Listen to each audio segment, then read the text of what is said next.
Hello मेरे प्यारे से दोस्तों, जैसा कि हमने पिछले एपिसोड में देखा था कि यिंगर के ऊपर angel demon God surprise attack कर देता है। यहाँ पे यिंगर के पास इतना भी मौका नहीं होता है कि वो खुद को प्रोटेक्ट कर सके, मगर सडन उसकी पावर यहाँ पे बढ़ जाती है और यिंगर की बॉडी से एक टेरिफाइंग ऑरा बाहर निकलता है और वो अपनी स्वॉर्ड को लेके काफ़ी powerful slash tag demon God के ऊपर करके उसे वहीं पे पीछे ढकेल देती है। और वहीं पे यिंगर के पीछे उसकी प्रोटेक्शन के लिए उसकी पूरी ही टीममेट की परछाई खड़ी हो जाती है, जहाँ पे यिंगर कहती है कि तुमने क्या सोचा कि मेरे साथ कोई नहीं है? मेरे साथ मेरी पूरी टीम है। मेरे प्यारे से दोस्तों, इस एपिसोड को स्टार्ट करने से पहले मैं अपने व्यूवर्स और जिन प्यारे भाइयों ने मेरी पिछली वीडियो पे कमेंट किया है, मैं उन सबको तहे दिल से धन्यवाद कहना चाहता हूं। साथ में मेरे प्यारे से व्यूवर्स, आप भी इसी तरीके से कमेंट कर सकते हैं। मैं आपके कमेंट का स्क्रीनशॉट लेके अपनी नेक्स्ट वीडियो में उसे शो ज़रूर करूंगा। साथ में इस वीडियो का लाइक के 1K और 500 कमेंट्स है तो जल्दी से कंप्लीट कर दीजिएगा। मैं तुरंत इसका नेक्स्ट एपिसोड यहाँ पे अपलोड कर दूंगा। बिना देर किए मेरे प्यारे से दोस्तों, इस शानदार से एपिसोड को स्टार्ट करते हैं। इस एपिसोड की स्टार्टिंग में यिंगर अपने कदम एंजल डीमन गॉड की तरफ बढ़ाती है और उससे कहती है कि मेरे साथियों ने सदा मेरी मदद की है और मुझे प्रोटेक्ट किया है, जैसे कि हानियों ने मुझे हीलिंग मैजिक को सिखाया है। भले ही मैं कितनी भी ज़्यादा इंजर्ड क्यों ना हो जाऊं, मैं खुद को ही खुद से हील कर सकती हूँ। और यहाँ पे सीमा सियान, उसने मुझे अपनी बॉडी पे कंट्रोल करना सिखाया है और अपनी असुरा पावर को एक्टिवेट करना सिखाया है अपने गुस्से का इस्तेमाल करके।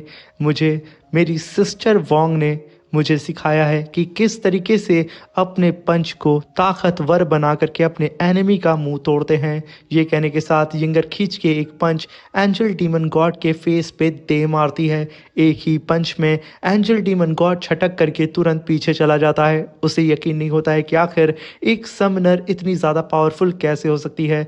तभी यिंगर कहती है कि मुझे लिंजी ने ट्रेजर स्पेल को भी सिखाया है। ये कहने के साथ वो लिंजी की जाइंट फिनिक्स से सीधा ही उस एंजल डीमन गॉड के ऊपर अटैक कर देती है, जो कि सीधा ही जाके वो फिनिक्स एंजल डीमन गॉड को हिट करती है और एक ब्लास्ट के साथ उसे पीछे ढकेल देती है। तभी यिंगर कहती है कि मेरी वॉइस कैप्टन ने मुझे शैडो टेक्निक सिखाया है, जिसका इस्तेमाल करके मैं स्लैश अटैक बहुत तेजी से कर सकती हूँ। ये कहने के साथ वो काफ़ी powerful slash attack angel demon God के ऊपर कर देती है। तभी यिंगर कहती है कि मेरे कैप्टन ने मुझे सबसे सिंपल और सबसे ज़्यादा इम्पॉर्टेंट चीज़ सिखाई है। उन्होंने मुझे सिखाया है कि मुझे हर कीमत पे अपने लोगों को, अपने आसपास मौजूद हर किसी को प्रोटेक्ट करना होगा, भले ही उसके बदले मुझे कोई भी कीमत चुकानी क्यों ना पड़े। ये कहने के साथ वो तुरंत वहाँ पे हानियों की एंजल केज टेक्निक को परफॉर्म करके सीधा ही उस एंजल डीमन गॉड के ऊपर अटैक कर देती है,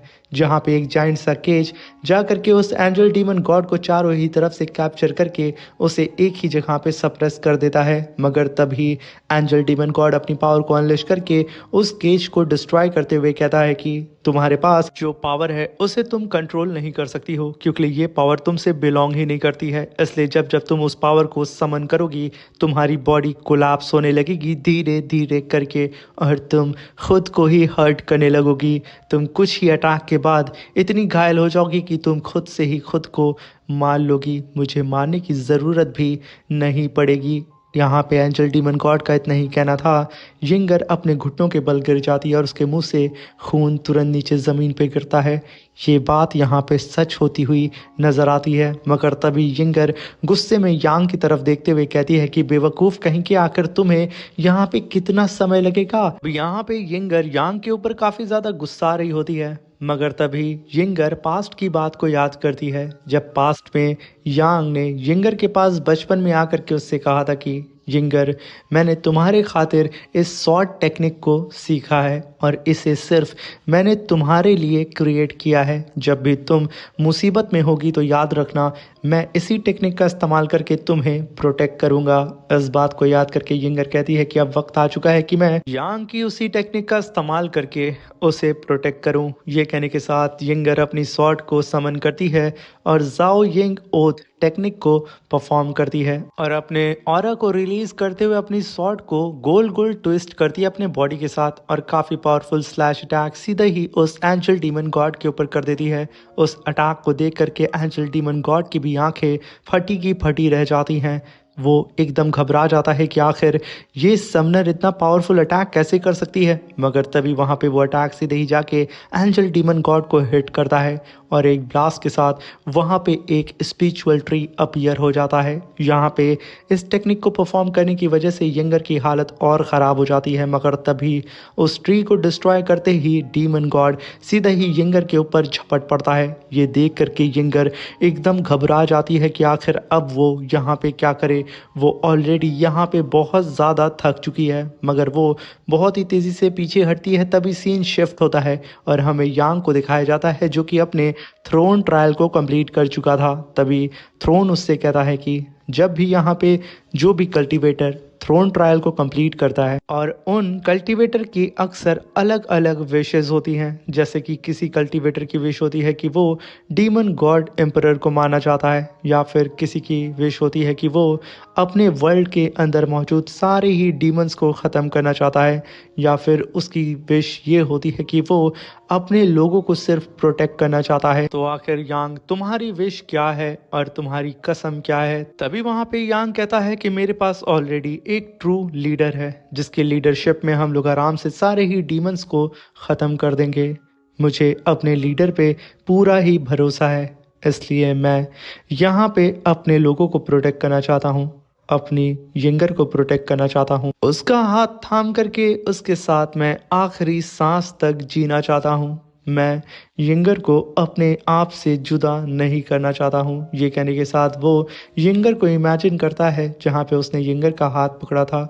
वहीं पे वो कहता है कि साथ में मैं अपने हर एक टीम मेंबर को प्रोटेक्ट करना चाहता हूँ, उनके सामने ढाल बन के खड़ा होना चाहता हूँ और अपने लीडर के साथ खड़े होकर के उनके साथ कदम से कदम मिला करके उनका साथ देना चाहता हूँ। ये कहने के साथ यहाँ पे यांग उस थ्रोन के एकदम एंड में आ चुका था और वो अपनी पावर को रिलीज करके अपनी स्वॉर्ड को समन करता है। तभी वहाँ पे यांग के सामने उसकी स्वॉर्ड अपीयर होती है, जहाँ पे यांग कहता है कि मैं बिल्कुल अपने ग्रैंडफादर की तरह हर किसी को प्रोटेक्ट करना चाहता हूँ, मैं ह्यूमैनिटी की ब्लेड बनना चाहता हूँ। ये कहने के साथ यहाँ पे यांग ने अपनी स्वॉर्ड को पकड़ लिया था। तभी वहाँ पे थ्रोन कहता है कि तुम्हें पता है ना कि अगर तुमने एक बार थ्रोन को एक्सेप्ट कर लिया, भले ही स्टार पूरी तरीके से तबाह हो जाए, ये वर्ल्ड पूरी तरीके से ख़त्म हो जाए, तुम्हें अपनी ग्रिप इस सॉर्ड पे कस के पकड़नी होगी, तुम कभी भी इसे छोड़ नहीं सकते हो।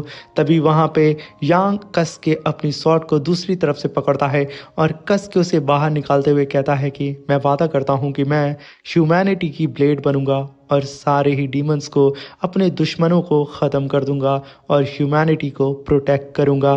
तभी सीन शिफ्ट होता और हमें दिखाया जाता है कि यंगर के ऊपर लगातार एंजल डीमन गॉड अटैक कर रहा होता है। वो खुद को बड़ी ही मुश्किल से बचाते हुए इधर उधर भाग रही होती है, मगर अब वो एकदम थक चुकी थी, उसकी बॉडी के अंदर स्पिरिचुअल पावर एकदम ख़त्म हो चुकी थी। तभी एंजल डीमन गॉड हवा में फ्लोट करते हुए कहता है कि बच्ची, मैंने तुम्हें कुछ ज़्यादा ही अंडरस्टिमेट कर लिया। ये कहने के साथ वो अपनी पावर को अनलिश करते हुए कहता है कि मैं एंजल डीमन गॉड हूँ, सारे ही डीमंस का गॉड।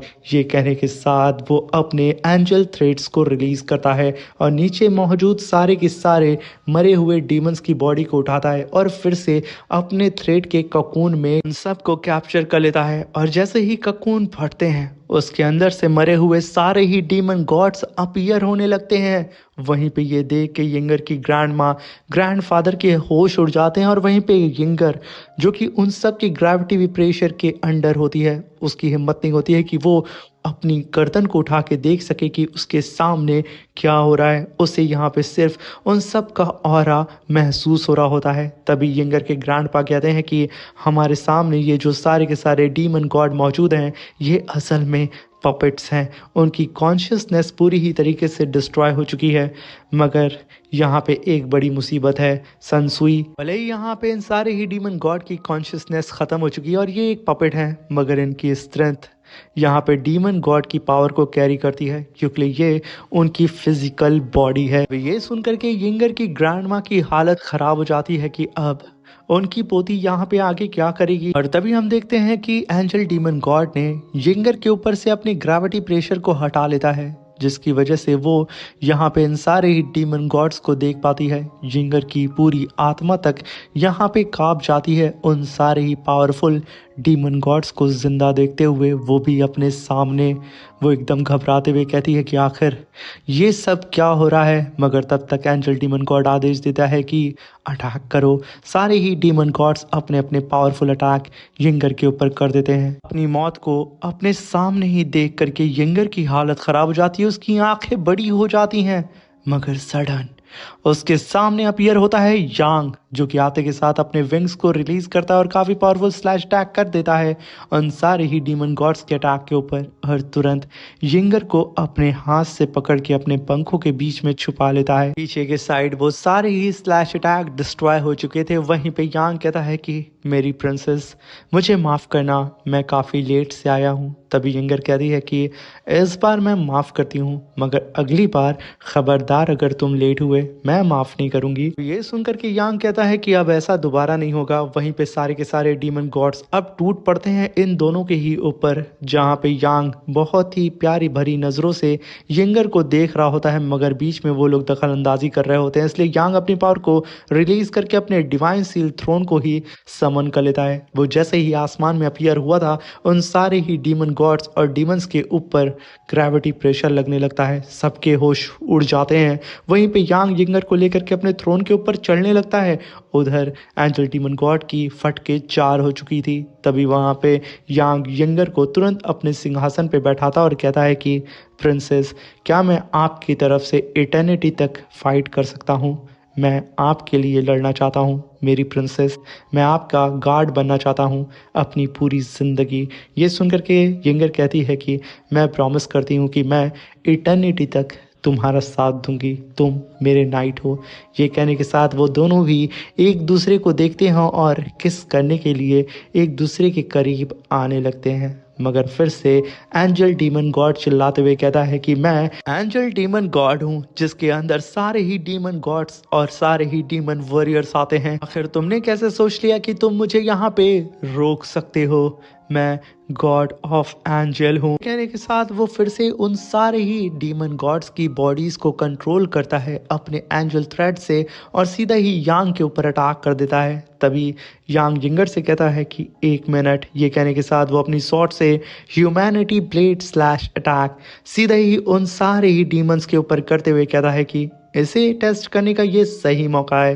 तभी हम देखते हैं कि यहाँ पे यांग का स्लैश अटैक उन सारी ही एंजल थ्रेड्स को एक ही बार में मल्टीपल स्लैश अटैक करके डिस्ट्रॉय कर देता है, जिसकी वजह से एंजल डीमन गॉड के चंगुल से उन सारे ही डीमन गॉड्स की बॉडी छूट जाती है। तभी वहाँ पे यांग अपने थ्रोन की पावर का इस्तेमाल करता है और उन सारे ही पपेट्स को कमांड देता है कि तुम सब के सब अब अपनी प्रिंसेस के लिए लड़ोगे, इसलिए खड़े हो जाओ। तभी सारे के सारे पपेट्स वो डीमन गॉड खड़े हो जाते हैं, जहाँ पे एंजल डीमन गॉड को ये समझ में नहीं आता है कि आखिर ये कैसे हो सकता है, इन्हें सिर्फ मैं ही कंट्रोल कर सकता हूँ, तो आखिर इसने कैसे कर लिया। मगर तभी यिंगर और यांग एक दूसरे का हाथ पकड़ते हैं और कहते हैं कि अटैक करो और उसे ख़त्म करो। जैसे ही यहाँ पे अपनी प्रिंसेस और अपनी किंग का आदेश उन लोगों को मिलता है, वो लोग यहाँ पे टूट पड़ते हैं एंजल डीमन गॉड के ऊपर, बिल्कुल एक रॉकेट की तरह। बेचारे एंजल डीमन गॉड के पास इतना भी मौका नहीं मिलता है कि वो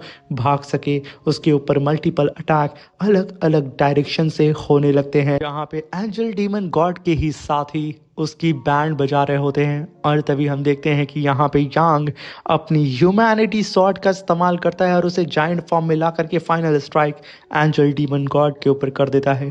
उसे रोकने की तो कोशिश वो डीमन गॉड बहुत करता है, मगर एक ब्लास्ट के साथ वो पूरी ही तरीके से डिस्ट्रॉय हो जाता है। ये देख करके वहाँ पे स्टार डीमन गॉड कहता है कि फाइनली यहाँ पे मिस्ट्री सॉल्व हुई। अब हमें पता चल चुका है कि आखिर ये डेस्टिनी स्टार किसका है। ये कहने के साथ वो वहाँ पे साइनर को देखता है। अब ये देख करके वहाँ पे डीमन प्रिंस बाओ खुश होते हुए कहता है कि बाय मून का मरना ज़ाया नहीं किया, वो एक अच्छे काम के लिए मरा है। कहने के साथ वो हंसते हुए कहता है कि एक बार स्टार डीमन गॉड अपने फेथ स्टार का इस्तेमाल करके उसे क्रश कर दे तो कोई भी अपनी डेस्टिनी को बचा नहीं सकता है, उसका मरना तो तय है। ये कहने के साथ वो कहता है कि साइनर तुम तो मरोगी। वहीं पे स्टार डीमन गॉड कहता है कि यहाँ पे भले ही शेंग साइनर की ओरिजिनल डेस्टिनी कुछ भी क्यों ना हो, मैटर नहीं करती है, मेरा डेस्टिनी स्टार उसे बदल देगा, उसका मरना तो अब तय है।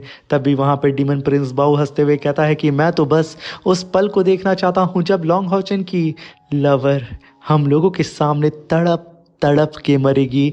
आखिर वो मंजर कितना ज़्यादा खूबसूरत होगा। तभी वो स्टार डीमन गॉड से कहता है कि मैच को स्टार्ट करें। तभी हम देखते हैं कि साइनर इस स्टार डेथ अरीना के अंदर आ जाती है और उसकी अपोनेंट होती है फ्लावर डीमन गॉड, जो कि आते के साथ कहती है कि साइनर तुम्हारा तो मरना यहाँ पे तय है। साइनर इस चीज़ को नहीं जानती है कि आखिर ये यहाँ पे क्या कह रही है, मगर यहाँ पे सारे ही डीमंस को पता होता है कि यहाँ पे स्टार डीमन गॉड ने साइनर की डेस्टिनी को ही फेथ स्टार से चेंज कर दिया है।